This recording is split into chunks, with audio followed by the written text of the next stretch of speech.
Welcome to Sravani's media. YCP senior నేత మాజీ మంత్రి జోగి రమేష్ ఫ్యామిలీ ఇష్యూ తీవ్ర దుమారం రేపుతోంది. ఆయన కుమారుడు జోగి రాజీవ్ భార్య మేఘన జోగి ఫ్యామిలీపై చేసిన సంచలన ఆరోపణలు ఇప్పుడు సంచలనంగా మారాయి. మేఘన ఆరోపణలతో ఈ వేధింపుల పర్వం కొత్త మలుపులు తిరుగుతోంది. తనను భౌతికంగా, మానసికంగా తీవ్రంగా వేధించడమే కాకుండా పలుమార్లు హత్య చేసేందుకు కుట్ర పన్నారని బాధితురాలు ఇబ్రహీంపట్నం పోలీసులను ఆశ్రయించడం సంచలనంగా మారింది. పెళ్లి సమయంలో 5 కోట్ల రూపాయల ఖర్చుతో పాటు 1.5 కిలోల బంగారం, 10 కిలోల వెండి కట్నంగా ఇచ్చినా అత్తింటి వారి ఆశ చావలేదని మేఘన తన ఫిర్యాదులో పేర్కొన్నారు.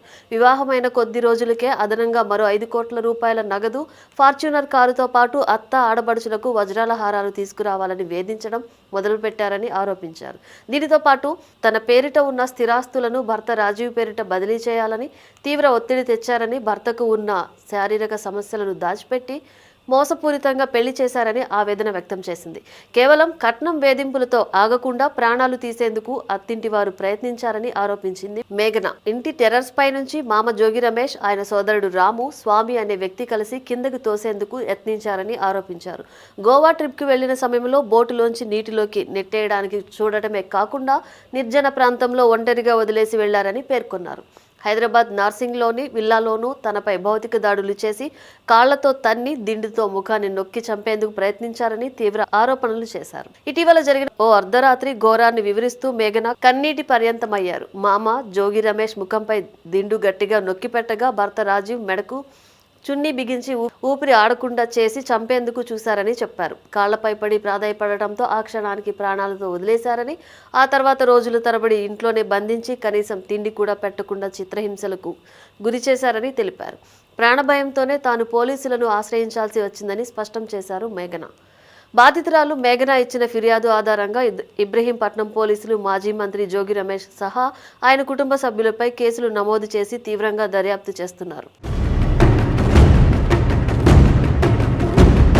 ఈ ఆరోపణలతో జోగి రమేష్ కుటుంబ వివాదం రోజురోజుకు మరింత సంచలనంగా మారుతోంది. మాజీ మంత్రి జోగి రమేష్ కుటుంబంలో రేగిన గృహహింస, వరకట్న వేధింపు వివాదం తీవ్ర రూపం దాల్చింది. తమను పోలీసులు అరెస్టు చేయకుండా రక్షణ కల్పించాలని, ముందస్తు బెయిల్ మంజూరు చేయాలని కోరుతూ జోగి రమేష్ కుటుంబ సభ్యులు విజయవాడలోని మహిళా కోర్టును ఆశ్రయించారు. ఈ పిటిషన్లను విచారణకు స్వీకరించిన న్యాయస్థానం కేసు వివరాలపై పూర్తిస్థాయి కౌంటర్ దాఖలు చేయాల్సిందిగా ఇబ్రహీంపట్నం పోలీసులను ఆదేశించింది. జోగి రమేష్ పెద్ద కోడలు మేఘన ఇచ్చిన ఫిర్యాదుతో హత్యాయత్నం, గృహహింసతో పాటు వరకట్న నిరోధక చట్టం కింద తీవ్రమైన సెక్షన్లతో కేసు నమోదైంది. ఈ కేసు ఎఫ్ఐఆర్లో జోగి రమేష్తో పాటు ఆయన సోదరుడు రాము, సోదరి రమతో కలిపి మొత్తం 11 మంది కుటుంబ సభ్యుల పేర్లను నిందితులుగా పోలీసులు చేర్చారు. కోడలి ఫిర్యాదు ఆధారంగా జోగి రాజీవ్, రమేష్, శకుంతలతో పాటు 11 మందిపై కేసులు నమోదు చేయడంతో వారంతా ఇప్పుడు చట్టపరమైన రక్షణ కోసం ముందస్తు బెయిల్ పిటిషన్లు దాఖలు చేసుకున్నారు. అయితే అగ్రిగోల్డ్ వ్యవహారంలో జోగి రాజీవ్ అరెస్టు అయ్యాక సడన్ గా కొత్త చిత్రాలు ప్రచారంలోకి తెచ్చారు. వైజాగ్ మిరాకిల్ సెంటర్ చర్చి స్థాపకుడు శామ్యూల్ కర్మోజీ కుమార్తె శ్రేష్ఠ్ కర్మోజీతో రాజీవ్కు నిశ్చితార్థం జరిగినట్లుగా ఉన్న ఫోటోలు, వీడియోలు. మరోవైపు జోగి రమేష్ కుటుంబం మతం మార్చుకున్నాకే ఆయన మంత్రి పదవికి ఓకే చెప్పారన్న మాట ఇప్పుడు సోషల్ మీడియాలో బాగా ట్రోల్ అవుతోంది. బహిరంగంగా ఎప్పుడు క్రిస్టియన్ అని చెప్పుకోకుండా తిరిగే జోగి కుటుంబం ప్రత్యక్షంగా చర్చి, మినిస్ట్రీ నడిపే తాము సంబంధం నెరపడం కష్టమనో, లేదా అగ్రిగోల్డ్ వ్యవహారంలో అరెస్టు అయ్యారనో, లేదా అప్పటికే వీరు తేడాగా ఉన్నారనే విషయం గమనించో శామ్యూల్ కుటుంబం ఆ సంబంధం వద్దనుకున్నట్లు తెలుస్తోంది. కావాలని ఆ ఫోటోలను బయటకు తీసి ప్రచారం చేసిన శామ్యూల్ కుటుంబం లెక్క చేయలేదు. ఆ కోపంతోనే 10 రోజుల్లో పెళ్లి చేసేయాలని మేఘన కుటుంబాన్ని నమ్మి ఆ అమ్మాయి జీవితంతో జోగి కుటుంబం ఆడుకుందని మేఘన కుటుంబ సభ్యులు ఆరోపిస్తున్నారు. కర్మోజీ కుటుంబం తెలివిగా జోగి కుటుంబం నుండి తప్పించుకుందని ఏడాది క్రితం జరిగిన వీటి గురించి మినిస్ట్రీలలో గుర్తు చేసుకుంటున్నారు.